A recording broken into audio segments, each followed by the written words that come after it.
L'Iran a réaffirmé sa position intransigeante, le ministre des Affaires étrangères, Abbas Araghchi, déclarant que l'enrichissement de l'uranium était un droit souverain et non négociable.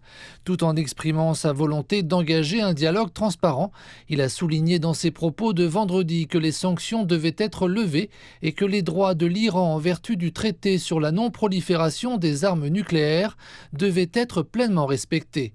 Et ce, alors que l'engagement diplomatique s'intensifie. Si la seule chose que souhaitent les États-Unis est que l'Iran ne possède pas d'armes nucléaires, il ne devrait pas avoir de problème avec l'enrichissement à l'intérieur du pays. C'est d'ailleurs ce dont parle M. Araghchi. Il dit qu'il ne faut pas demander à l'Iran des choses qui l'isoleraient, parce que le fait d'avoir un programme d'enrichissement est autorisé par le traité sur la non-prolifération des armes nucléaires. Vendredi, les principaux négociateurs iraniens ont rencontré des représentants français, allemands et britanniques à Istanbul. Ils ont fait le point sur l'état actuel des négociations avec les États-Unis.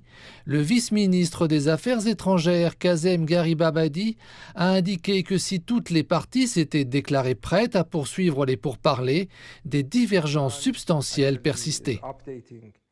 L'Iran tient informé les pays européens des négociations, étant donné que les États-Unis ne le font pas.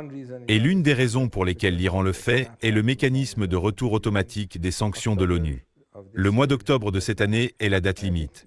Et je pense que les dirigeants iraniens veulent garder les Européens du bon côté de ces négociations.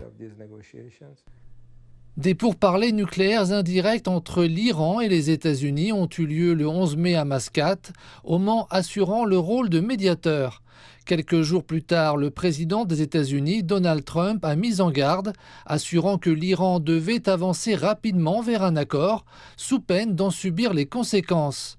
Des responsables iraniens ont rejeté les pressions et les exigences américaines, les qualifiant d'irréalistes et d'excessives.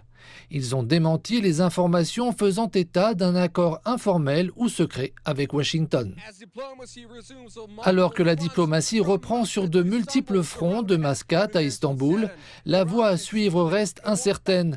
L'Iran fait savoir qu'il ne reculera pas sur ses principes fondamentaux, alors même que l'heure est à l'allègement des sanctions et à la stabilité régionale.